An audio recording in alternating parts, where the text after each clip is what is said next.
seeing all these amazing sights. It's really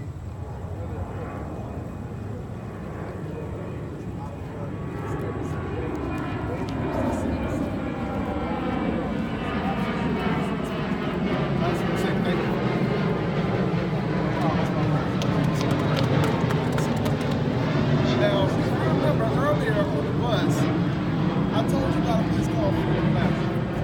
And I told you that Freedom Plaza, everybody had a time capsule there. Y'all remember I saying that? And I said that inside the time capsule was three things. One is Pastor Rose, his favorite Bible, and a transcribed version of the I Have a Dream speech. And then I made the comment that I would tell you about it once we got here, right? Y'all thought I forgot, didn't you? Oh, y'all actually forgot. Well, listen, everybody. What I want to tell you is that there is no original version of the I Have a Dream speech, which is why they had to transcribe a version and put it into the earth. Now, I know you're saying to yourself, well, I saw him perform this speech, and how could you tell me there's no original version? Well, that's true. You did see him perform it, and there is an original version, but not on paper. Now, let me go ahead and explain that, everybody. Dr. King did write a speech the night before the March on Washington, on the 8th floor, in the Willa Intercontinental Hotel, but it was not called the I Have a Dream speech. He gathered all his friends and his supporters at Freedom Plaza. They walked down to the Abraham Lincoln Memorial. He walked 2/3 of the way up the stairs and then turned around and started to address the crowd with a speech that was not called the I Have a Dream speech. Now, I love to tell this story because it's always one person that can make a difference. And the one person that made a difference on this particular day was not even Dr. King himself. It was a gospel singer by the name of Miss Mahalia Jackson. See, she was one of his closest friends and supporters, and she had heard him talk on several occasions about his dream. So about 13 minutes into the speech that he had written the night before, she leaned down and whispered a sentence in his ear that changed the entire course of history. And that sentence was, "Hey Mark, just tell him about your dream." And it was from that point that Dr. King took the speech that he had written the night before. He passed it to a security guard who still has that speech to this very day and will verify that it's not called the I Have a Dream speech. And the next thing he did was he opened up his heart. And the words that poured from his mouth, everybody, is what they now have transcribed and buried beneath the surface of Freedom Plaza and is known as the I Have a Dream speech. So everybody, that gives a lot of gravity to these words, don't they? Because when you realize that these words came directly from this man's heart, then you realize why there is no original version of the I Have a Dream speech, but there is. Because guess what? If you want to see the original version of the I Have a Dream speech, you're not going to see it in the archives. No, it's not in there. As a matter of fact, the original version is not even in this city. The original version is sitting in Atlanta, Georgia. Right. In the middle of the King Foundation. That's right. In a tomb with his name on the outside. But on the inside is resting the original version of the I Have a Dream speech. Because what you don't understand, everybody, is the day that the assassin's bullet took his life, they not just took his life, but they took the original version of the I Have a Dream speech with him.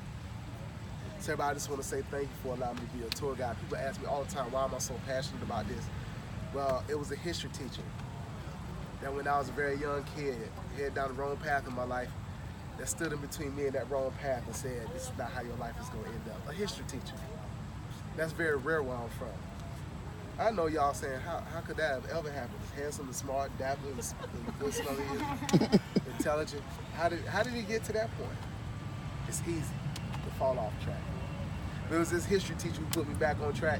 And then you know what? Well, you know what's even more rare about that? When that history teacher also just happens to be your father. Everybody, my dad was a history teacher for 33 years in Marion County, Florida, where I'm from.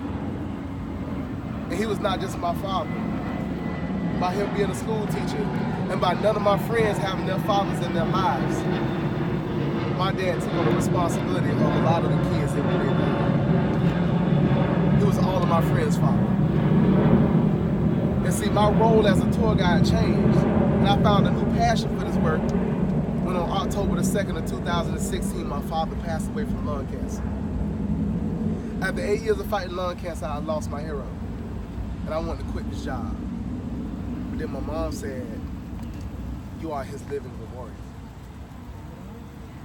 And every time you speak words to other people that he poured into you, he in fact gets an opportunity to live again through you.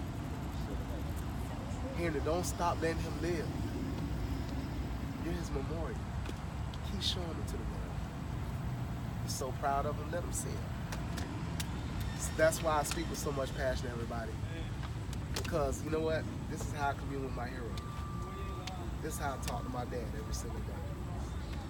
So thank you for being here, because had you not been here, I appreciate that. Thank you, guys. We'll take a few moments out, grab y'all some pictures, everybody. And I'm going to do what tour guys do, and that's keep talking. You know, one day Stevie Wonder came inside this memorial.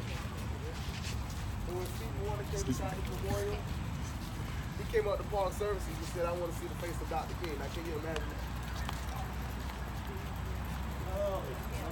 But guess what? Park Services understood exactly what they were saying. So they really got a chance to lifted them up. On dit que c'est ce que sont les copies à la norme actuelle.